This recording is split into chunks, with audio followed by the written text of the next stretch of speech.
vous êtes dans le podcast de Let's Talk et aujourd'hui, on vous parle de pen testing.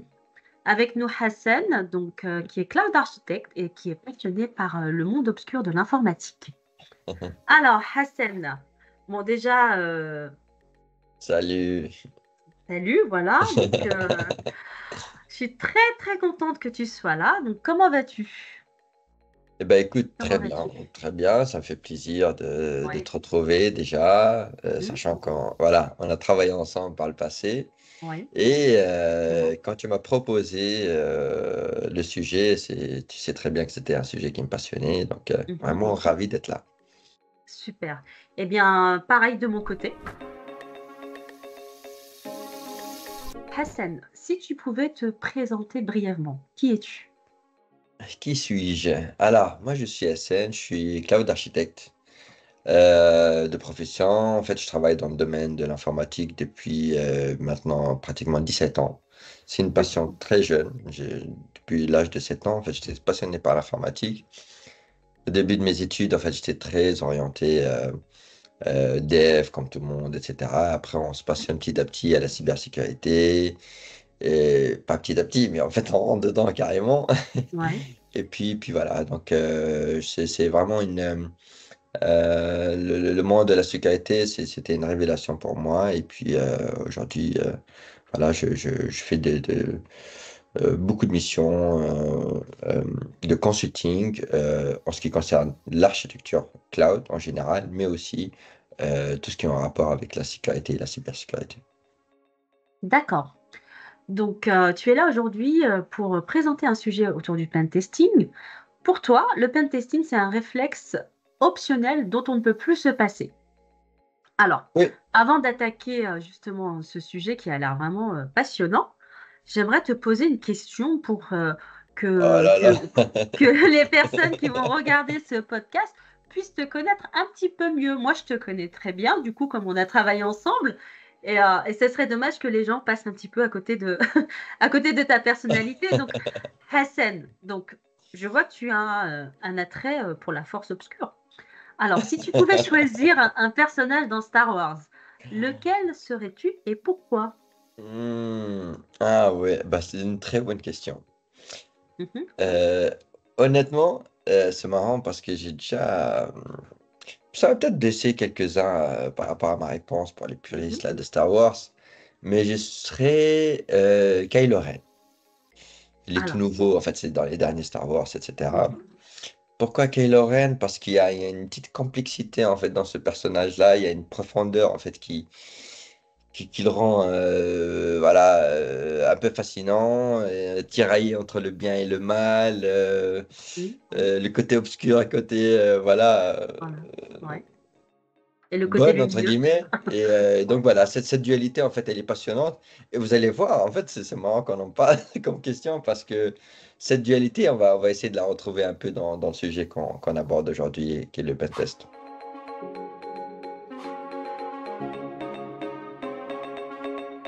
Alors, parti sur le sujet principal. Donc aujourd'hui, comme je l'ai annoncé en introduction, on parle de pen testing. Et toi, tu affirmes que ce n'est plus un réflexe optionnel, mais c'est une obligation. Donc, avant de te lancer dans ce sujet-là que tu vas nous présenter et tu vas développer, donc je suis sûre qu'il y a plein de gens qui sont comme moi et qui ne connaissent pas, qui ne savent pas Oui, ce que c'est que le pen testing. Donc, est-ce que tu peux nous expliquer juste brièvement pour qu'on sache un petit peu de bien quoi il sûr, s'agit? évidemment.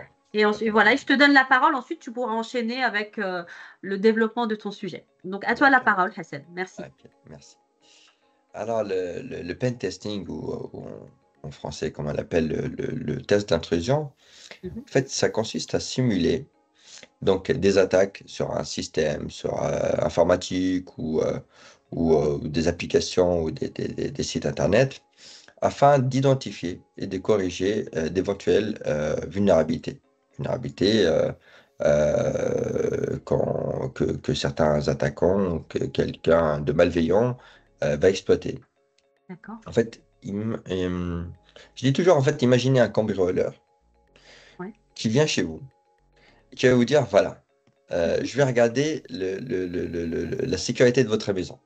Donc lui, qu'est-ce qu'il va faire? Il va se mettre dans le rôle de cambrioleur, entre guillemets, pour vérifier. si votre système d'alarme marche bien, si vérifier si les portes sont bien fermées, s'il y a bien toutes les capteurs sont bons, etc. Donc c'est un peu ça le concept. Mhm. Et puis après, comment on appelle ça, le pentester, il va donner un rapport à la fin donc, de chaque test d'intrusion pour nous alerter sur plusieurs points de contrôle à vérifier ou bien de vulnérabilité à combler, etc., etc. Donc, donc c'est ça une test d'intrusion. C'est vraiment se mettre entre guillemets, dans la peau d'un attaquant et chercher les vulnérabilités pour que le owner, enfin en tout cas l'entreprise pour laquelle on fait ce pentest-là, puisse remédier à ces brèches de sécurité-là, les corriger et puis être euh, sûr, entre guillemets. Donc en gros, il faut être passé un petit peu par l'obscurité pour pouvoir aller vers la lumière. Donc du coup, Mais c'est pour ça que la voilà. question était assez drôle. C'est D'accord. exactement ça. Bon, super. Donc là Et donc maintenant, je te voilà. laisse développer. Alors, Pourquoi est-ce que tu si dis on faisait, qu'aujourd'hui c'est une obligation? Voilà. je ne vous cache pas, j'ai un peu préparé, j'ai essayé de préparer cette partie-là parce qu'elle n'est pas évidente, mais disons que j'ai quelques anecdotes en fait à vous partager pour comprendre un peu euh, d'où vient justement, pourquoi en fait aujourd'hui on parle de pentest, mais en fait on est très avancé dans le temps. Pourquoi je dis très avancé dans le temps? Parce que quand on a commencé, quand l'informatique a commencé, quand on a comment on appelle ça, Internet est rentré dans notre vie Mhm. et cette ouverture dans le monde, sachez que les premiers hackers, entre guillemets, datent des années 70-80. Je veux dire, c'est très ancien. C'est vraiment à l'époque du premier Internet où en fait on va dire, il y a des gens qui en profitaient, enfin, profite justement de chaque nouvelle chose pour contourner les règles. C'est un peu comme dans tout, dans une vie, en fait. Il y a toujours des gens qui veulent profiter un peu du système euh, contourner les règles, pour les faciliter, pour avoir moins de contraintes, etc. Et donc, voilà, on a beaucoup d'effets marquants justement sur cette partie-là. D'ailleurs, le premier groupe allemand, si je ne m'abuse, le premier groupe, pardon, de hackers, c'était des Allemands, justement, qui ont profité qu'ils ont réussi justement à rentrer, à pénétrer dans le précurseur, enfin, pas le précurseur, mais oui, oui, je dirais le premier Internet qu'on a aujourd'hui, hein, Mhm. juste avant celui-ci. Ils ont réussi justement à pénétrer dans le système Internet militaire d'ailleurs. Et c'est à partir de là, en fait, que le militaire américain, ils ont commencé Mhm. à réfléchir justement sur cette question de sécurité, et à mettre en fait en base comment on appelle ça, des militaires de l'informatique en gros.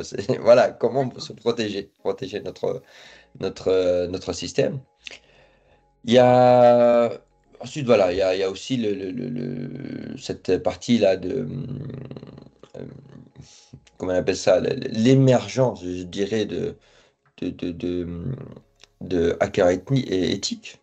C'est-à-dire Mhm. que, comme je te disais, un cambrioleur professionnel, en gros, Oui. pour, euh, pour tester ton système d'alarme chez toi, ou la sécurité de ta maison, et ben, en fait, c'était une pratique justement des militaires américains à l'époque, où ils se sont dit, mais D'accord. pourquoi pas ne pas utiliser justement des hackers pour justement tester nos systèmes et ils vont nous dire justement bah, comment combler des brèches, etc. D'ailleurs, depuis cet événement-là, c'est là où on ressort le mot de pentest, en fait, penetration testing.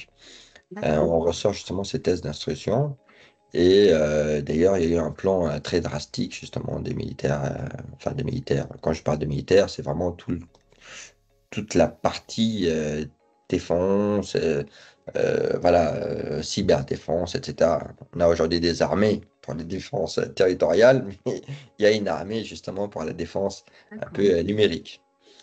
Donc voilà. Donc il y a quelques événements majeurs, par exemple eBay, par exemple, s'est fait hacker en 99. En fait, D'accord. c'était le premier, je dirais, euh, vol en fait, vol, je dirais, ouais, vol numérique, qui a mis en fait, qui a fait prendre conscience en fait tout le monde du numérique, tous les acteurs majeurs en fait du numérique, de la nécessité de la sécurité et de la cybersécurité, donc de vraiment se protéger dans ce monde numérique-là.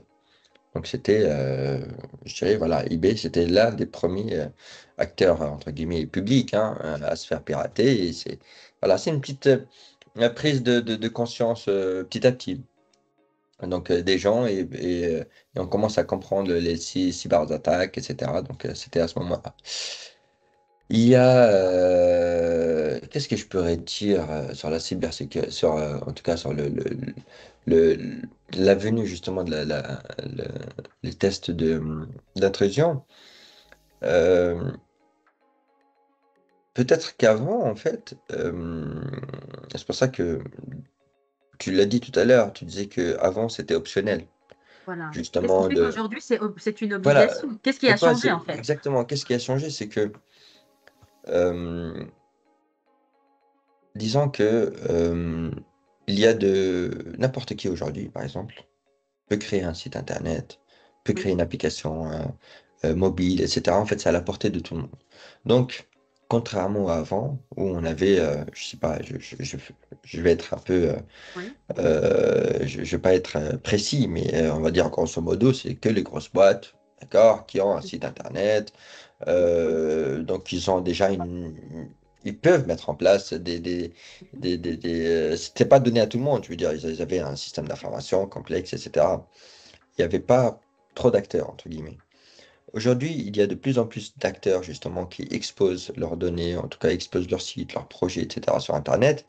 Mais du ouais. fait qu'il y ait cet éventail-là, ça veut dire qu'on a de plus en plus d'applications, ça veut dire qu'on a de plus en plus de,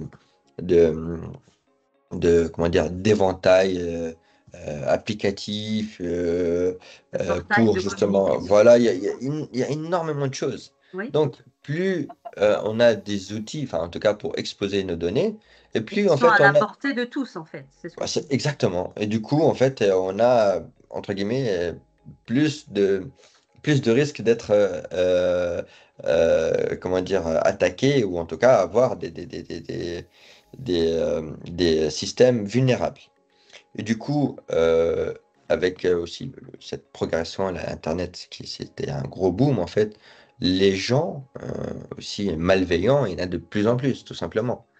En fait, je ne sais pas comment expliquer ça de façon, Et du coup, ça comment dire, concerne tout le monde, les grosses boîtes par exemple qui développent des applications, des sites. Est-ce qu'ils sont moins vulnérables que le petit entrepreneur qui développe, je sais pas, qui crée un ouais, site web, par exemple? Est-ce que c'est très, le très, même risque pour les deux? très bonne question, c'est que en termes de risque de vol de données, Oui, c'est comme si vous me dites, Hassane, un bijoutier qui se fait cambrioler ou un particulier qui se fait cambrioler, est-ce que c'est la même chose? Psychologiquement parlant, oui. déjà, c'est un vol. Donc, on n'est pas bien. Mhm.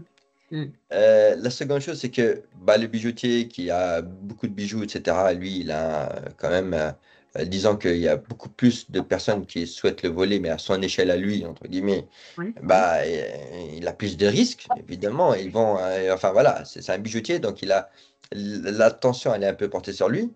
Mais la personne qui se fait cambrioler sa maison aussi, elle, à son échelle à elle, si on oui, lui vole son, je sais pas moi, son pendentif, sa télé, etc., à son échelle, Mhm. c'est quand même quelque chose de précieux. Oui, Donc, oui, voilà, on peut, en fait, subir un vol, ou en tout cas une intrusion, c'est quand oui, même malsain, que ce soit pour une grande entreprise ou une petite entreprise. Et dans tous les cas, oui. personne n'est à l'abri. Pourquoi? Parce que des fois, justement, ces personnes malveillantes-là qui veulent te dérober des informations, etc., elles ne vont pas filtrer. Elles se disent, bah, autant justement voler, je sais pas, je dis quelque chose de bête, hein, voler 5 petites entreprises, leur portefeuille client, par exemple, c'est plus facile parce qu'ils ne mettent pas beaucoup d'argent dans leur sécurité Oui. informatique. Mais voilà, et au lieu de voler un grand acteur, je sais pas moi, un grand site web, c'est beaucoup plus complexe, etc. Donc au final, en fait, voilà, voler plus de petits, ça fait un grand, un grand, une grosse base de données qu'un seul gros et c'est beaucoup plus Mais est-ce complexe. qu'il y a plus de brèches au niveau du petit qu'au niveau du grand, en fait? C'est ça ma... Excellente question. Euh, oui et non. Pourquoi? Parce que le petit, lui, il peut avoir justement un seul système, on va dire. D'accord? On va dire D'accord. une seule porte d'exposition. Et peut-être qu'en fait, lui, il va mettre entre guillemets beaucoup plus d'importance à sécuriser justement ce seul portail-là. Donc, soit, on va dire, il est beaucoup plus protégé. Par contre, le fait qu'il n'ait pas justement les moyens, peut-être qu'il n'a pas assez protégé. D'accord? Ou voilà. Un gros, lui, il va avoir plusieurs portails d'entrée. Mhm. Voilà, plusieurs sites, je sais pas, moi, je prends un exemple bête, eBay par exemple, ils ont le site pour vendre, ils ont un site pour, je sais pas, pour acheter, ils ont, enfin Oui. voilà, plusieurs portails, ou en tout cas plusieurs technologies aussi. Euh, ils ont des sites web, ils ont des applications mobiles, ils ont des, voilà, en fait, il y a plus d'exposition et ils vont mettre beaucoup plus de sécurité, mais du coup, il faut une armée Oui. de personnes informatiques, enfin, dans la sécurité Oui. informatique, pour sécuriser tout cela. Donc, le fait qu'il y ait justement beaucoup plus de systèmes en fait, à couvrir Oui. euh, peut créer justement des failles, des négligences, voilà, de brèches, en tout cas, ou de quelque chose qu'il faut protéger rapidement, ou je sais pas si un jour il y a une vulnérabilité assez importante qui sort, en tout cas qui est découverte, pardon, admettons que cette vulnérabilité-là, elle est exposée sur tous ces systèmes-là, le Oui. temps que justement une grosse entreprise mette à jour ces systèmes, c'est coûteux en temps, et pendant ce temps-là, ben, quelqu'un peut l'exploiter, alors que la petite entreprise, si elle découvre ça, c'est peut-être un mécanisme beaucoup plus rapide pour elle, justement, de combler cette brèche-là. D'accord. Voilà. Très bien. J'espère que c'était clair. Très clair. En Franchement, fait, très clair. Pour une non-initiée comme moi, franchement, je trouve que tu expliques très bien. justement, moi, j'ai voulu justement un peu euh, banaliser parce que pour moi, ce sujet-là de pentest, Oui. c'est vrai qu'on en parle souvent entre experts, entre guillemets, Oui. entre experts de sécurité, Oui. voilà, quand on échange même, Mhm. tu sais très bien, chez Avaliance, hein, et on a beaucoup d'ingénieurs en sécurité, on a notre team lead qui, voilà, on connaît très bien le sujet, on le connaît, le Oui. sujet. Oui. Donc, Oui. c'est pas du tout la même, c'est pas le même, c'est pas les mêmes auditeurs, donc du coup, on peut être très technique. Mais là, moi, j'ai voulu un peu banaliser les choses. Oui.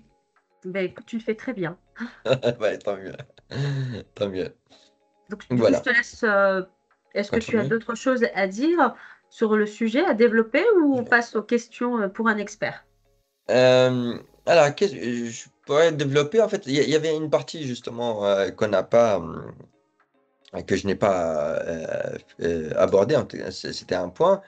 Dans la continuité, par exemple, on parlait de maisons, etc. Oui. Aujourd'hui, en fait, on a de plus en plus d'objets connectés chez nous. Oui. Donc voilà, toute cette partie-là de IoT, le fait d'avoir notre aspirateur connecté, le fait d'avoir notre, Oui. comment on appelle ça, Alexa, Google Home, etc., Mhm. etc. Et bah, figurez-vous qu'aujourd'hui, ce sont des points d'entrée aussi dans le quotidien de chaque maison, mais aussi c'est un nouvel univers, ou en tout cas, Oui. comment on appelle ça, une prolongation de ce qu'il y Oui, avait sur Internet. Donc, c'est plus des c'est applications vrai. qu'on doit justement protéger. Maintenant, c'est aussi chez nous, c'est aussi nos voitures connectées, etc. Exactement, Donc, oui.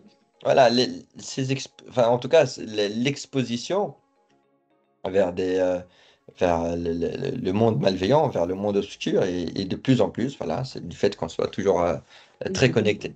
Donc aujourd'hui, par contre, bon, le Oui, pen test, les tests d'intrusion, c'est souvent pour les entreprises, c'est pas pour un oui. chez-soi, mais ça peut être un jour, pourquoi pas, une porte d'entrée pour un nouveau modèle justement c'est plus un cambrioleur Ah, professionnel qui va attention, ne tester donne ce pas qui, comme ce ça qui des idées. Donc, Ben voilà, je lance l'idée, je mets quand même sous, comment dire, copyright, et c'est mon idée, hein. Et, euh, pour finir, pour finir, en fait, c'est cette partie-là, c'est que le, le, le marché, enfin, en tout cas, le marché aujourd'hui, dans le test d'intrusion, il est beaucoup plus visible. oui, C'est de plus en plus facile aujourd'hui de demander justement un pen testing d'une application ou autre pour les entreprises, alors qu'avant c'était un peu plus complexe.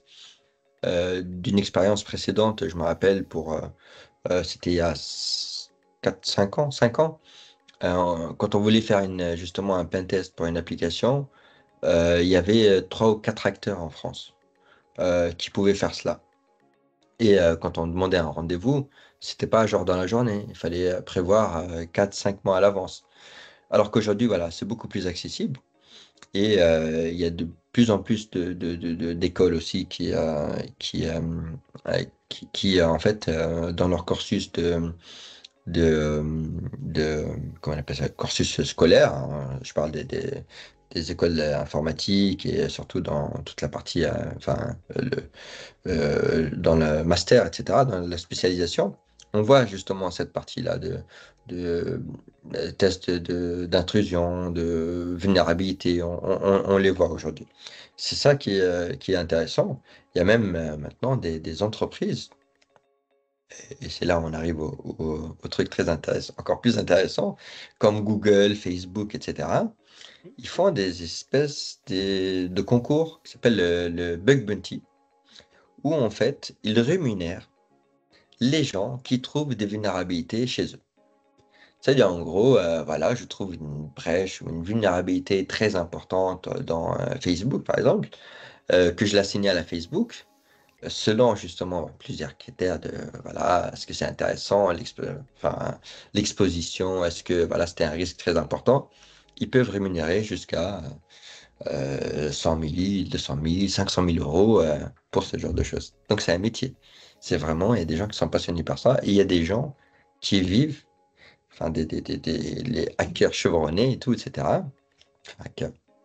Ils vivent de ça. C'est un Ah, métier. d'accord. Ah, Excusez-moi, là c'est et la c'est quoi machine. le nom de ce métier du coup? En fait, Pen c'est tester. un, Non, oui, un expert en sécurité. C'est un expert en expert en sécurité. sécurité. Voilà, c'est un D'accord. expert en sécurité, et le pen testing, en fait, est un skills, en fait. C'est vraiment un D'accord. skill, en fait.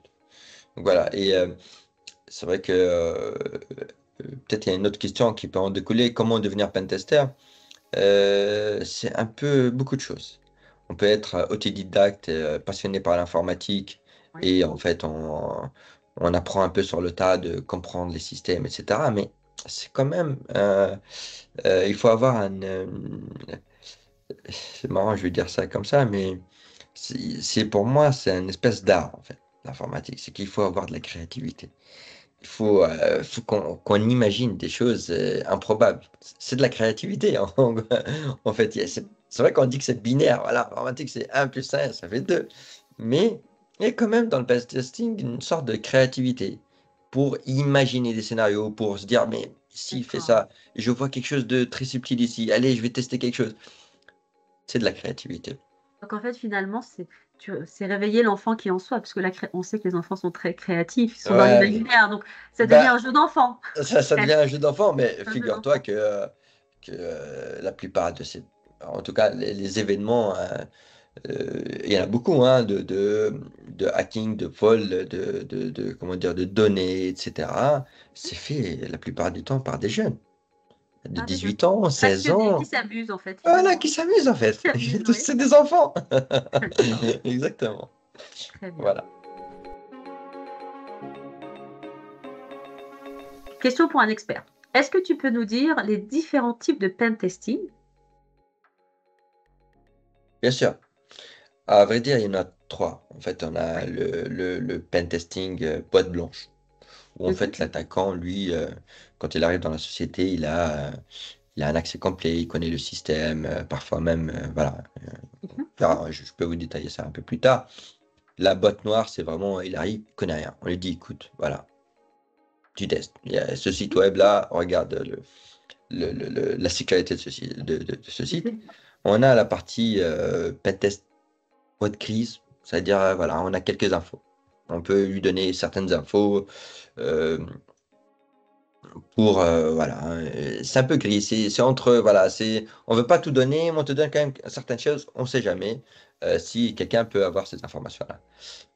Pour les décrire un peu plus, la boîte blanche, comme je vous l'ai dit au début, c'est que euh, on travaille avec quelqu'un qui a accès à tout. Mhm.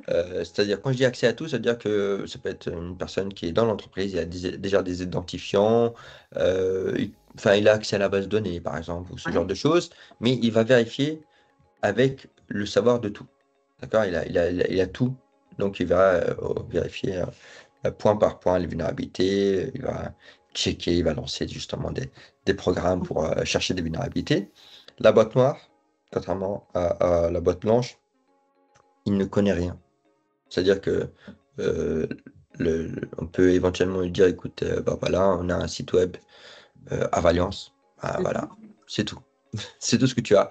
Essaye de voir justement si elle ne sécurisée ou pas. Et la boîte grise, c'est typiquement, on dit, ah bah, écoute, admettons qu'il y en a je sais pas, un utilisateur qui a perdu ses identifiants, et pour te dire, normalement, on a un mot de passe de maximum 5 caractères ou 6 caractères, ce genre de choses. Voilà, on donne quelques informations. C'est ça D'accord, les trois types de pentesting. très bien. Mais du coup, c'est des outils spécifiques ou c'est un petit peu plus dans l'intuition, tu fais ça un peu comme Matrix, voilà, Non, comment? non, non. En fait, il y a vraiment des règles. Il y a vraiment des règles, Il y a en des fait, règles, concernant le d'accord. testing. Il y a vraiment des règles. C'est que on a des frameworks, OWASP, Oui, par exemple, qu'on déroule justement euh, pour faire une test d'intrusion, souvent donc orienté web. Là, aujourd'hui, nous, on parle de tout ce qui est orienté web, bien sûr. On va pas parler des autres vols, mais pour simplifier, il y a effectivement des outils comme Metasploit, en fait, pour un peu exploiter certaines vulnérabilités, peut-être un peu plus infra. On a du Burp Suite, en fait, qui va vraiment tester et nous faire découvrir beaucoup d'informations sur tout ce qui est test injection. d'accord. Peut-être je peux vous parler d'un truc bref, c'est qu'en gros, pour vous donner peut-être une petite image, admettons qu'on est sur un formulaire, on est sur un site web basique, on a un formulaire d'inscription. D'accord? Voilà, je vais acheter, je sais pas moi, tiens, je vais acheter Mhm, des mugs sur un site internet. Il y a quelqu'un qui vend des mugs personnalisés et tout, etc. mhm. Et je veux m'inscrire. Quand je m'inscris, il y a un formulaire, nom, prénom, etc., Oui, etc., etc. Et bien, en fait, ce qui se passe, c'est que dans ces formulaires-là, il peut oui. y avoir une vulnérabilité. C'est-à-dire que une personne malveillante, elle va écrire je dirais un bout de code, entre guillemets, quelque chose que Alors, ne le donne site pas va... trop de tips, hein. je- Attention, Non, hein. il Moi, va je veux pas prendre la interpréter. Oh, ça, c'est... responsabilité de, hein. Qui va interpréter... Non, maintenant, aujourd'hui, c'est que, franchement, là, je vous donne quelque chose de très basique, mais on ne la trouve pratiquement plus, tu vois. C'est D'accord. que il va justement introduire, il va dire quelques mots, en fait, d'accord? Un exemple. Et quand il va justement lancer cette commande-là, au lieu de mettre ACN comme prénom, il va mettre justement ce bout de code-là. Ça va justement lui sortir une information directement de la base de données. Parce que justement, derrière la requête, le code, comment il a été fait, il va confondre une apostrophe avec une autre apostrophe. Et en fait, il va justement assembler une règle pour pouvoir récupérer Faut l'information. que tu partages trop de trucs. Non, non. Attention. Attention. On va Donc rester voilà. politiquement correct. Non, D'accord. non, vous inquiétez pas. Mais du coup, moi, demain, alors, ah ben, je vois que, ah oui, c'est vrai, c'était la fête des pères hier, donc Euh, enfin, je sais que tu es papa de trois jolies filles, ouais, donc je fais une first petite step. parenthèse pour te souhaiter une bonne fête des pères Merci, et c'est une bonne gentil. fête à tous les papas qui vont nous regarder. Merci. Voilà, Ouais, je je leur ferme ma souhaite une bonne parenthèse. fête. Merci, c'est gentil. Donc moi, si demain, moi, je développe une appli, voilà, une appli web, comment est-ce que moi, je peux prévenir des brèches de sécurité donc, grâce au pen testing? Est-ce que tu peux me donner des exemples? Alors, avant d'arriver à la partie justement pentest, test d'intrusion, euh, euh, si tu fais un site web, euh, il y a, bon, je ne sais pas comment on le fait, mais en tout cas, dans le cadre d'une entreprise, Mhm. euh, c'est quand tu finis justement ton site, etc., et que tu te Ouais. dis, bah tiens, aujourd'hui je suis prête à commencer à vendre mes produits ou Ouais. mon produit ou autre, Oui, et ben tu peux faire appel justement à une société à d'accord. qui justement tu délègues ce pentesting-là, donc cette D'accord. instruction-là. Ils vont te donner Ok. un rapport. Mhm. Donc tu choisis bien sûr, tu veux quel type de pentest, Mhm. black box, white box ou bien la grey box. Et puis à partir de ce résultat-là, tu vas avoir un compte rendu. On va te dire justement, il y a une espèce de scoring, Ouais. on va te dire quelles sont les vulnérabilités qu'il faut combler ou bien ça a l'air nickel, continuez comme ça. Mhm. Néanmoins, reste à savoir que là, la règle principale en fait pour les sociétés Mhm. en termes de sécurité, hein, pour prévenir, en fait, c'est Ouais. que il faut que leur équipe de sécurité, c'est pas il faut que, en fait, les mises à jour qui nous embêtent tous là, ou quand on Oui. crie le matin, quand on est Mhm. dans une réunion Teams, Exactement. et d'un coup il y a mise à jour dans 5 minutes. En fait, ces mises à jour-là, elles sont très importantes. En fait, n'importe quelle mise à jour est importante. Pourquoi? Parce D'accord. que ce sont des vulnérabilités ou souvent voilà, des fixes de sécurité. D'ailleurs, vous pouvez regarder dans n'importe quel logiciel, quand vous mettez à jour une application mobile ou n'importe. Ouais. Quand vous regardez, voilà, on améliore tel visuel, mais derrière, Mhm. voilà, fixe un problème de sécurité, voilà. En fait, ça fait partie du maintien, en fait, le maintien, le mettre à jour, etc. C'est comme, quand on Ah. prend l'exemple de la maison, vous allez toujours vérifier que votre système d'alarme a bien fonctionné. Vous allez fermer la fenêtre. Vous allez fermer Enfin, c'est des choses, il faut toujours faire attention, en fait. D'accord. Bon, bah, merci pour ce conseil très précieux. Donc, Hassan, en t'écoutant, donc j'ai compris que le pen testing, du coup, c'est une passion pour toi. Ouais. Et je voulais te demander, est-ce que tu projettes un jour de pouvoir en vivre? Et si oui, comment? Euh, Vivre, écoute, oui, enfin, en tout cas, aujourd'hui, ça fait partie de mes skills. Donc, aujourd'hui, oui, en fait, je peux avoir des missions Alors, qui sont. si on devait évaluer ce skill, tu dirais quel est ton niveau de compétence sur ce sujet-là? Alors, Mhm. sachant que j'ai commencé à m'intéresser Mhm. à toute la partie éthique dès l'âge de 13 ans, D'accord. voilà, c'est une vraie passion. Donc, disons que ça va, je suis très bien. Mais, Depuis l'âge de 13 ans, mais et c'est tu vrai as que. aujourd'hui, juste pour qu'on puisse faire le calcul, tu as quel âge aujourd'hui? Alors, je suis très jeune, j'ai 15 ans. D'accord. Ok. Bon, Non, c'était ça un... fait. Non, non, ça fait vraiment, Ça fait voilà, au 20, moins 20 20 ans ans. que tu es 20 ans, là-dessus. D'accord. exactement. Ça fait Très bien. exactement un peu plus de 20 ans. Ouais. Et, à savoir que, comme je l'ai dit, en fait, j'ai une double compétence. C'est que, voilà, je suis cloud architecte. Aujourd'hui, c'est mon métier. C'est vraiment dans l'architecture informatique, dans comment justement modéliser une infra. Mais il y a toujours le petit côté sécurité j'ai toujours un œil au niveau de la Ouais. sécurité.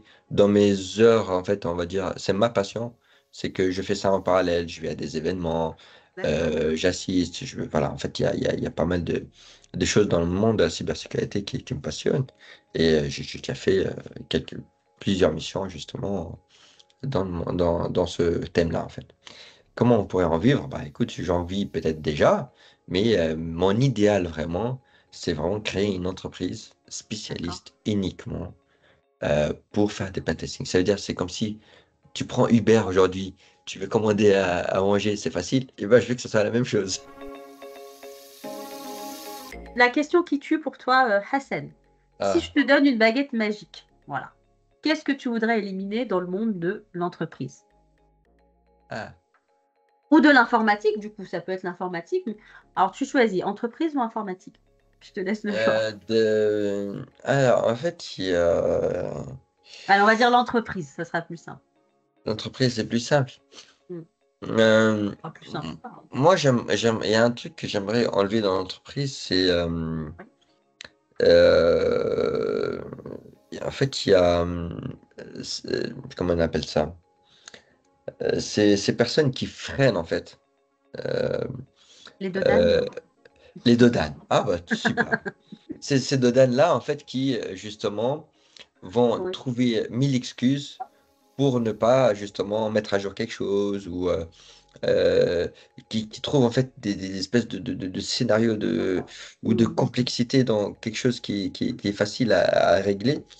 D'accord. Voilà, ou un projet, par exemple, un projet de Des sécurité, on gens va qui dire, sont tiens, peut-être pas très ouverts à tout ce qui est innovation, ils sont enfermés dans une zone de confort ouais, ouais, et ça qui, du coup, ralentissent un petit peu parce ouais, que ouais, ils n'aiment c'est pas faire impressionnant. différemment, quoi. C'est ça? Ouais, ça, c'est vrai qu'on on a ce problème-là, mais en fait, quand on regarde bien, en fait, même dans la vie de chaque Oui. jour, des fois, c'est compliqué les gens, en fait, ils complexifient tout.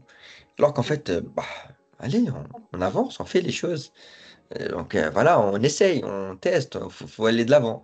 C'est un peu ça. Ou ces personnes aussi craintives qui vont trouver une excuse pour tout. Euh, Mhm. Ces personnes-là qui trouvent des excuses pour tout, j'aimerais les éliminer. Les éliminer, Tout d'accord. simplement. Donc, en gros, moi, pour moi, ce que tu décris, c'est des personnes qui n'ont pas trop l'esprit d'innovation et qui Oui, sont très zone de confort et qui du coup, se rendent pas compte, mais ralentissent beaucoup les projets. Et à cause de ces personnes-là, on passe peut-être à côté de choses qui pourraient améliorer la exactement performance le au quotidien quotidien de tout le monde, effectivement. et le quotidien Effectivement. de tout le monde. Peut-être, Bon, on mais est en peut-être qu'il y a phase, on des... est en phase. On est en face. Peut-être qu'il y On a est en des gens qui phase. vont dire, oui, mais c'est grâce à ces personnes-là qu'on prévient de certaines catastrophes. Mais en fait, non, c'est que déjà dans le projet, Mhm. il y a déjà une analyse de risque et tout, etc. Pour moi, ça a été fait. Donc ça, c'est Mhm. bon. Ok, bon, bah, c'est clair. Pas facile comme question. Alors, on arrive Oui, bah, écoute, c'est pour ça. Je t'ai dit, si tu as une baguette magique, tu peux tout faire. Ouais, c'est sûr, c'est sûr. Voilà. Mais bon, tu n'as pas cette baguette magique. Désolée, ça, il va falloir Tu sais se pas. contenter Tu et sais vivre pas. avec, avec tout le monde tel qu'ils sont. Voilà. Alors, la dernière question, c'est est-ce que tu as quelque chose, une dernière chose à partager avec les gens qui vont regarder cette vidéo, qui ne concerne soit directement le sujet ou pas? Donc, voilà, je te laisse la parole pour Euh, conclure ce podcast. ah ouais, je peux parler de tout et n'importe quoi. Quelque chose qui te Euh, tient à cœur, ça Quelque peut chose qui être me tient à cœur. qu'est-ce qui t'inspire, qu'est-ce qui te Ah oui, voilà, qu'est-ce oui. En que fait, il y a justement j'ai dit tout à l'heure, mais c'est vrai que le monde de l'informatique, on a l'impression qu'il est binaire, mais pour moi, c'est vraiment un art, en fait. C'est vraiment un art dans oui, comment, justement, on aborde voilà, les choses, oui, comment... il y a quand même beaucoup de créativité qu'on peut avoir, et l'informatique, en fait, elle nous aide, justement, exactement. à exprimer cela. Et Mhm. c'est vrai qu'on a tendance à se dire, voilà, on a peur peut-être des fois de dire que l'informatique ou par exemple l'IA, là, tout le monde dit ça, ça va nous Oui. remplacer. Non, en fait, ça va ouvrir pardon, le champ en fait, À à plein de beaucoup plus nouvelles de choses, possibilités. à plein de possibilités. Donc, justement, je prends un exemple bête, c'est qu'on se dit, oh, on peut faire un dessin en 2 secondes. Maintenant, alors que voilà, bon, c'était un peu plus complexe et ça va supprimer le métier de graphiste et tout, etc. Non, mais il y a un art en fait, il y a comment justement Mhm. modéliser ça. C'est pas évident. Il y a des choses aussi que la machine D'accord. ne peut pas faire. Donc, Bien il y sûr, a que l'humain qui peut le faire. Donc, tout simplement. exactement. Voilà. Bah, écoute, je trouve que c'est une très belle façon de conclure. Merci Super. beaucoup, beaucoup, Hassan, pour ce partage. Merci à toi. C'était très riche, très intéressant. Donc, voilà. J'espère. Je remercie aussi ceux qui vont écouter ce podcast. Et voilà, je vais vous demander de continuer à nous suivre sur les réseaux sociaux parce que d'autres invités passionnés viendront partager avec vous sur d'autres sujets. Hassan, merci. Allez, Merci à ciao. toi. Merci. Salut. Ciao, ciao. Ciao.